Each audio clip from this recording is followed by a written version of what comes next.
In this video, we're going to talk about causation and association, and we're going to identify whether a relationship is causation or association based on this definition.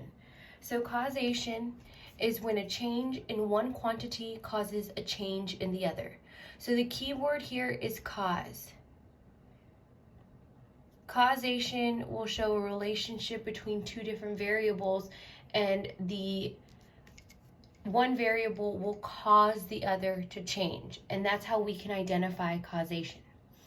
Association shows a general relationship. That's the key word.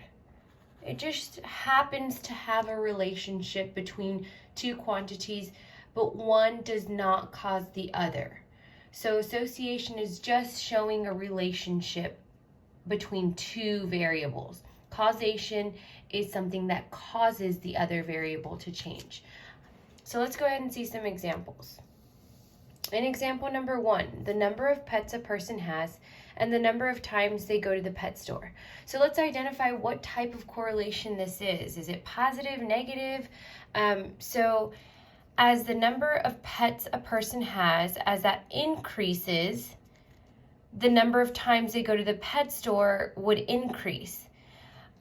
So we're going to go ahead and say that this is a positive correlation, but we also want to be able to identify, is this causation or association?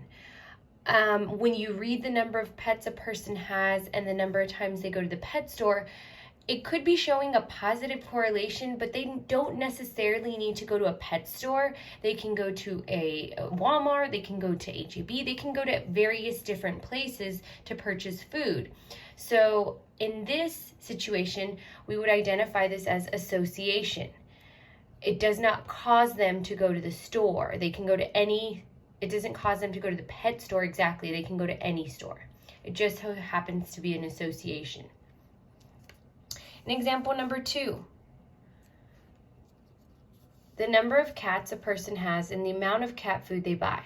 So the more cats you have, the more food you buy. So this is going to be a positive correlation. So now we're going to identify, is this causation or association? So, or neither. So the more cats you have, the more food you buy. So it's going to cause you to buy more food no matter what if you have more cats. So the more cats you have will cause you to buy more food. So this is causation. Having more cats causes you to buy more food. Let's look at example number 3.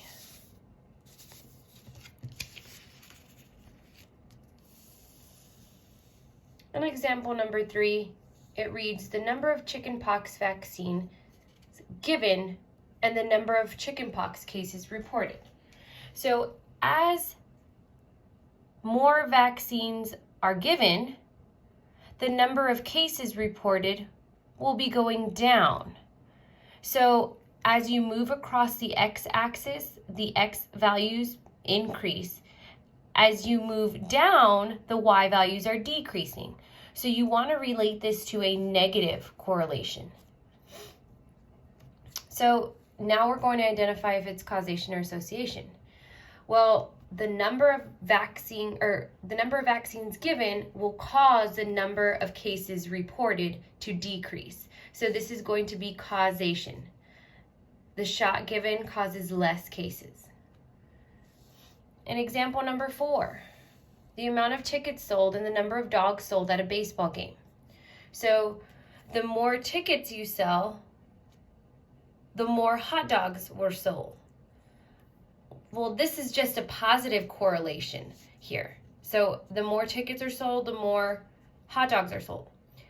But the number of tickets does not cause the number of hot dogs to be sold at a baseball game. So this is just an association.